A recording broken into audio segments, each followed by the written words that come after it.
नमस्कार, आदाब, सत श्री अकाल दोस्तों। स्वागत है आपका एक बार फिर से हमारे YouTube चैनल ब्रास फ्यूजन्स पर, जहां हम आपके लिए एक बार फिर से लेकर आए हैं एक नया lesson. The government, but actually coming above the government. And in India, that aid and advice doctrine. Remember, yesterday I was talking about Carl Schmitt and the need that you do not give overriding powers to the president in a parliamentary form. Everything should be under the government. Military rule. Number two, which some authors, and I must tell you I disagree, the earlier editions of B.D. Basu acts as if the pardoning power is an exercise of judicial power. I disagree. This is an exercise of sovereign executive power. This is not a judicial determination, and we're going to look at cases to explain why it is not a judicial determination. I'll just come to that in a moment, but I need people who will read the Kehar Singh judgment, which is in our case material. We don't have a judgment. We have just referred to this Epuru Sudhakar versus government of Andhra Pradesh and Kehar Singh. This is the Indira Gandhi case and Epuru Sudhakar. So I'm going to ask two students to prepare Epuru Sudhakar for tomorrow and two students to prepare Kehar Singh.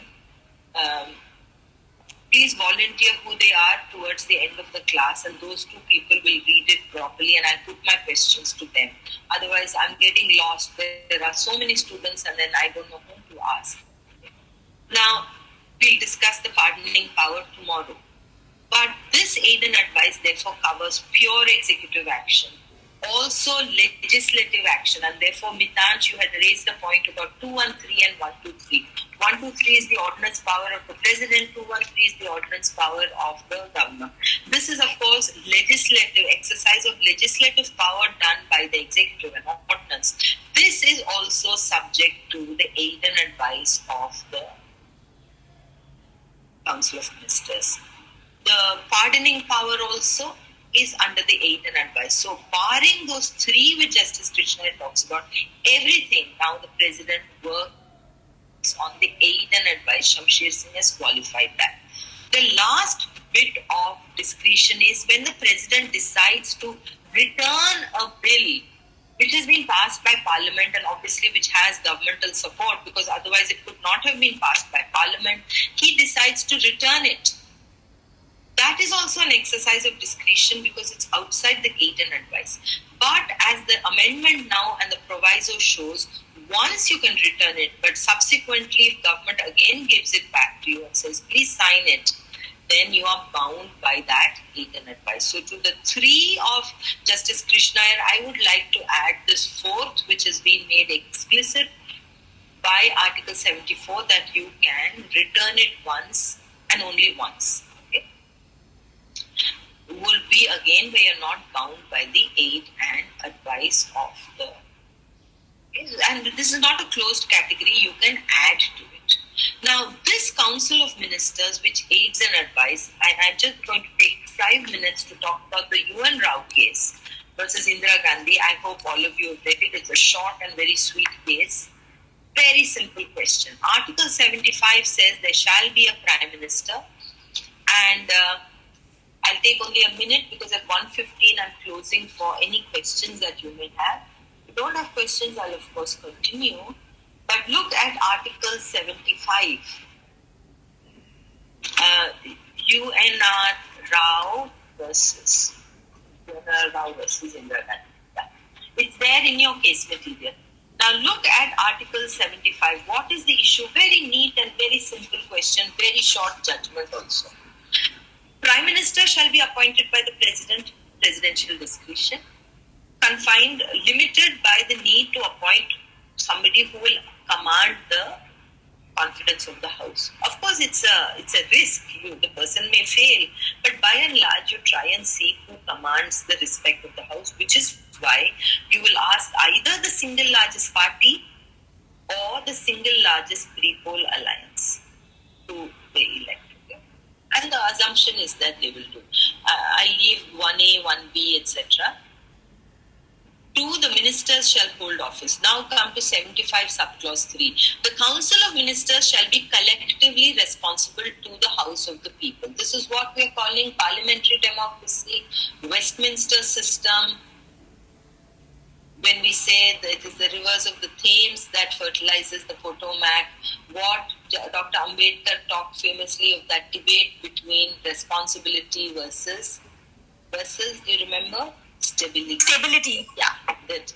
Okay. Now, 75.3 shall be collectively responsible to the House of People. That is, at each time, this your right to aid and advise under 74, the precondition is that you must have collective responsibility and have confidence. If you have the confidence, you have the right to advise the president. Now, in UNR Rao versus Indira Gandhi, the question was very simply this.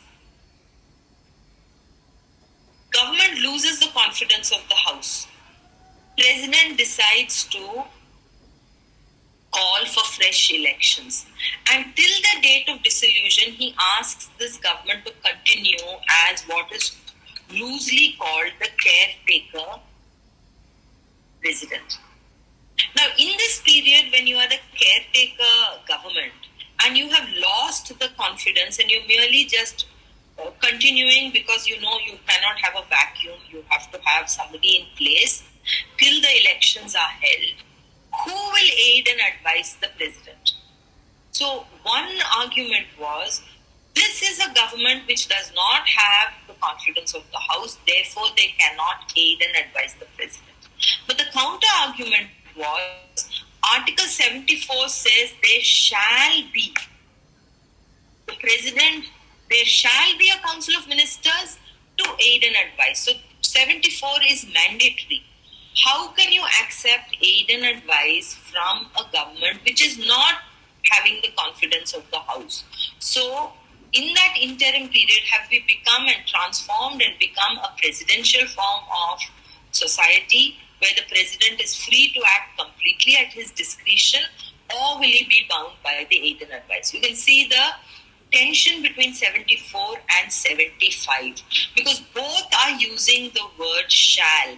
75.3 is saying you shall, the Council of Ministers shall be collectively responsible to the people, and 74 says there shall be a Council of Ministers who shall advise the president. So what do we do to the two shalls? Short judgment, very simple answer. And what does the Supreme Court say in UNR Rao? Okay? It's a very simple case, and what the court says is that we will harmoniously construe these two provisions. Harmoniously. And this is a principle of our constitution. Yes, I spelled it correctly, yes. Harmoniously construe 74 and 75, and what does the court say? 75.3 brings into existence what is normally called responsible government. While the House of the People is not dissolved under Article 85, Article 75 has full operation because there is a House, there is a government, even if it is a caretaker government. But once the House is dissolved, then what happens? There is no government. There is no House. What happens then? Does president become presidential form of government? Listen, I'm just reading out two lines here what the Supreme Court says. While the House of People is not dissolved under Article 5, Article 75.3 has full operation. But when it is dissolved, the Council of Ministers cannot naturally enjoy the House of the People, confidence of the House of the People, because Lok Sabha doesn't exist. Nobody has said that the Council of Ministers does not enjoy the confidence of the House of the People when it is prorogued, that is in between sessions. Okay? It continues to have the confidence of the House, even like right now Lok Sabha is prorogued, but you have the confidence. In this context, therefore, this clause must be read as meaning, and this is the final ratio, that Article 75.3 only applies when the House of the People does not stand dissolved or prorogued. That is, 75 has relevance only when the House is prorogued or not dissolved. So when the House is in session, 75.3 has operation. When it is prorogued, and what is prorogued? It means that it has not yet been dissolved. It's just having a break till it is reconvened again by the president. Even in that break, 75-3 has operation. But when the House is dissolved and there is no Lok Sabha, then the president is not bound by the aid and advice. So Article 74 will not apply where the House stands dissolved. So there's no unconstitutionality in the president working in that interim period because the House has been dissolved. So we took two scenarios. You've been asked to continue as caretaker government. Then he dissolves the House and calls for fresh election. In the latter part, there is no Lok Sabha, there is no Council of Ministers, then President will act. But because he has to defend the Constitution, let me tell you what is left unsaid here. He will act and not take any major decisions, and therefore, the court says other constitutional provisions will have full play, which prescribes certain duties. So therefore, the caretaker prime minister will continue, but no major decisions will be taken. So this is just the tension between 74 and 75. Okay. It's a short case. You can read it. It's very, very self-explanatory. Okay. Now, every Tuesday, I'm going to stop about 10-15 minutes earlier, and we take questions of all that has gone the previous week. Anybody has any questions of anything that we've done thus far, please ask. Ma'am, Anything that we've done. Let's take Namita and Shia go first. Yeah. Let's take Namita and Shia go first. Ma'am, I had a question, ma'am, that like in Ram Jawai Kapoor and the Shamsher Singh case, an executive action is passed. So, ma'am, and the question is, without any legislative enactment, a state can do by executive action. So, ma'am, up to what extent that executive action can work, ma'am? Like a state can do anything in the name of executive action? No, the extent of the power is limited by Article 73. So we don't forget 73. It can only do those areas over which it has power to legislate. Okay? So in fact, if you listen to this farm bill, many people have raised this question about does the legislative extent go to list 2 matters or not? Okay. So the executive can't do anything that it wants. The extent is confined by Article 73. So it can only work on those areas. But in those areas, yes, it has freedom to do anything that it wants. Yeah, provided it's one of the things that is there in the entry. So if there's an entry which says ports, it can decide to set up 100 ports all over, because major ports is under the union list. Okay, major ports, not minor ports, major ports. So it can do. National highways is in the central list, which means if the government decides it's going to build like 1,000 roads, and it finds that it has also the Appropriation Act enough budgetary allocation, yeah, it can do so. It can decide how many stations to have on a line, a super fast line, on an express line. Those are all because railways is there in the central list. Okay, ma'am. Thank you, ma'am. Somebody else also wanted to ask? Yeah, Ankita, please go ahead.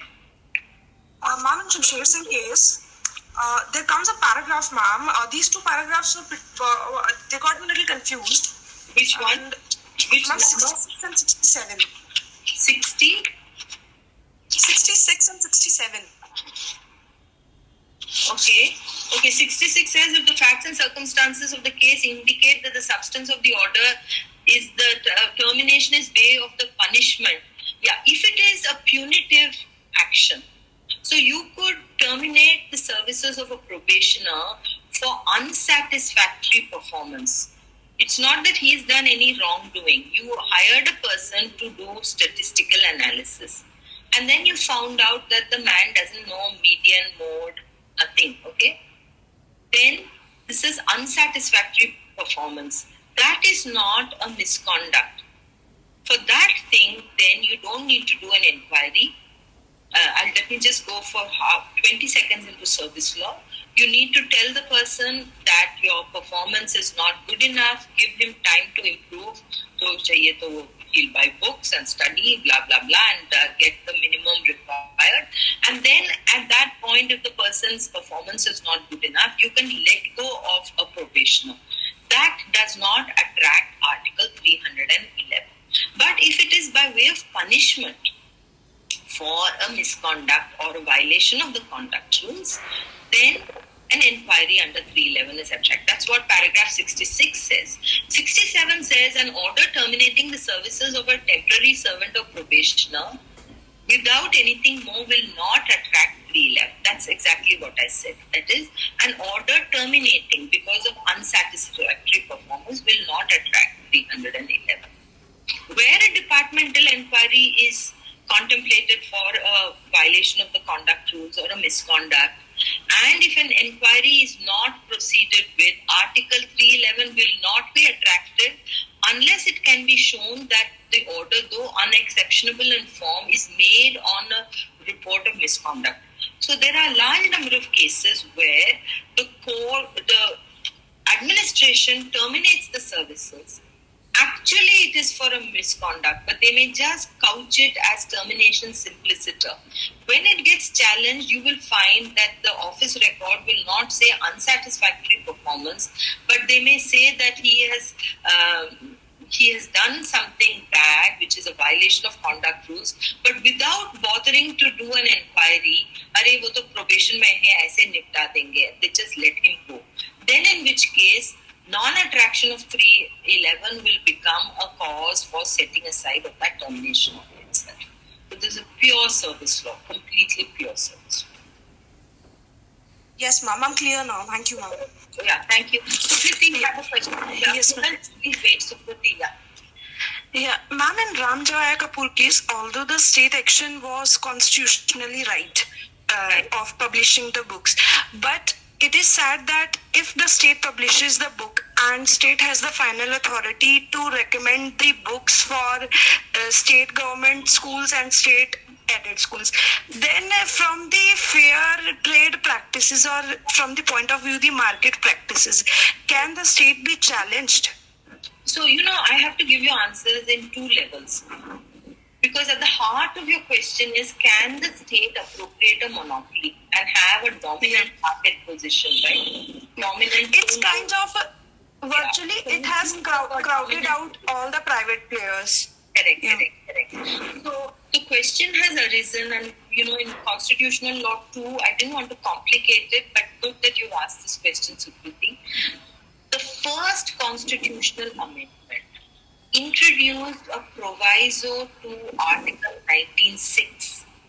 Okay, 19.1G, remember, gives us the freedom to carry on a trade or business or occupation. So you are in the business, let's say, of printing textbook. You want to have a level playing field. Yeah. And the emergence of a dominant player like the government also in book publishing destroys that equality. That's the argument really that Ram Jawaya Kapoor is making. Now, in the first constitution, I didn't raise it because for some reason it was not raised like that in the Ram Jawaya Kapoor case. The first constitutional amendment has permitted the state to introduce a monopoly, and Article 19.6 has also been amended to say that this is treated as a reasonable restriction.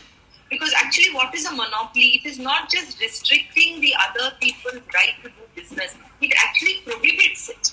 When you have a monopoly, you say no other players. And in 1950 and 51, state after state introduced state monopoly in state road transport corporations. No private bus pliers between what we call state or stage transport between Route A and Route B, from Lucknow to Gorakhpur. There will only be UPSRTC Corporation buses going. So that monopoly was seen as an unreasonable restriction under 19.1G. And the First Amendment has upheld a monopoly by virtue of the state. Now, why it was not argued like that in Ram Jawaya Kapoor's case, it's not explicit, but when I read it again and again, what I understand is the government did not claim a monopoly position. It did not say only our books will be prescribed. It said we are also a player. But you and I know that the government books probably will be printed cheaper and will have a greater weightage, particularly in government schools. And that is Mr. Ram Javaya's argument, saying that if we have such a big player, then what happens to our market share? So the government's, Supreme Court's answer is in nature of damnum sine juria.